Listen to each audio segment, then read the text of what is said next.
Hello there, Miss Zora Hurston. I'm from the Southerners for America Committee. May I come in for just a minute? What's this about? You know the Southerners for American Committee? I do, yes. It's about your speech this Friday. Oh, well, come on in. Well, I just want to tell you that, it's quite an honor to meet a writer as famous as yourself. I understand you are quite well known.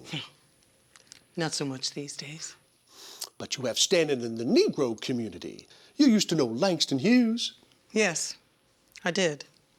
Well, it's an honor. May I sit? Now, the thing is, may I call you Zora? Miss Hurston. Miss Hurston. Well, now, the thing is, our organization offered you some money to speak at one of our events at the governor's mansion, to be precise. And our understanding is that you have taken the money and you have not given us a draft of the speech you're going to make. That is correct. And, well, our understanding is, you see, we would like to see that speech before you give it. It's a governor's mansion, you understand. I see. Well, what is your name?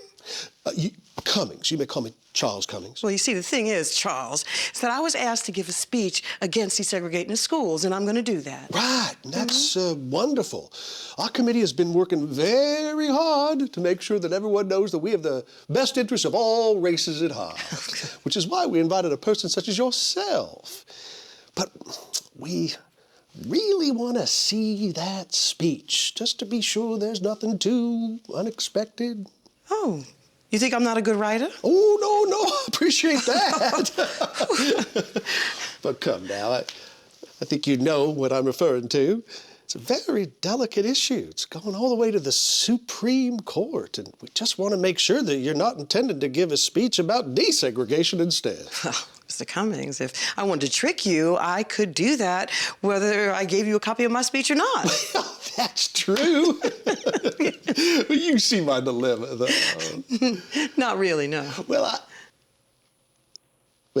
now, I have to be honest, Miss Hurston. I didn't agree with the people who invited you to do this. I was outvoted by my own organization, you see. And some of my people chose to trust you because they heard that you were in favor of segregation, but I have to say, you are not reassuring me. So let me be clear. I won't let you go any further with this until you let me see a copy of the speech. I see. Well, let me see what I have.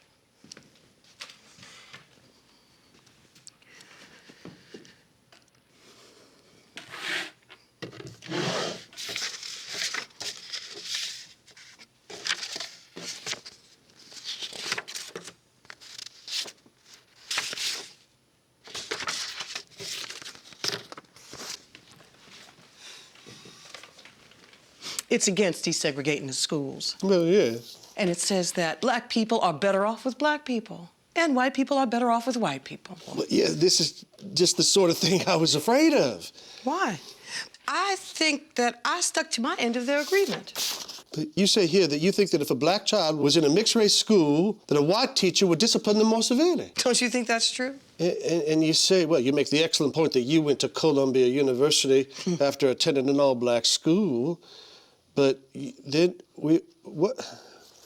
what's this here about Florida? I suggested that if segregation was the ultimate goal, it would make sense to give us Florida. Give you Florida? Mm-hmm. Perhaps Georgia, Alabama, and South Carolina, too. I think you know, Miss Hurston, that this idea would be offensive to a lot of people. Why? There are a lot of black people there anyway. And it would be nice to have our own place and build our own businesses and tell our own stories and be celebrated for the work that we do. And for your people, too. Can you imagine just going about your day and not having to see any of us? It would make white people very comfortable. And it is white people's comfort that your organization is concerned with, isn't it? I guess you think you're very clever. Oh, I'm a genius, Mr. Cummings. It's the rest of the country that I'm worried about. Now, it is true that white people would have to move, but New York real estate is very expensive. So if we traded our Harlem for your Florida, it would work out in terms of real estate value. I think you know that that's not reasonable compensation. You want to talk to me about reasonable compensation? Now, you hear me. I need that money back for the speech we gave you. I plan on delivering what I agreed to, and I'm keeping the money. No, you will not. Now, I need that money back. Now, or I am going to the sheriff and to the judge if I have to. You do not want to try me, Miss Hurston. I am unforgiven. Mr. Cummins, I have an excellent memory for people's words. And I believe that you said something about your committee working very hard to make sure people know that you have the best interest of all races at heart. So how would it look if you put a middle-aged black woman who happens to be a famous writer in jail just as the desegregation case is reaching the Supreme Court? You can threaten me. From looking around here, it doesn't look like you have the money for a lawyer. Get out of my house, Mr. Cummins. Oh, I will. And I'll come back with the police. Go on and get the police. And I'll call every newspaper up and down the East Coast and tell them that I am being threatened with jail for speaking my mind. Now, all right, now, don't call the papers. You win, Miss Hurston. But this is a dishonest thing you are doing. A shameful and dishonest thing. I think if you disagree with segregation, you ought to just said so.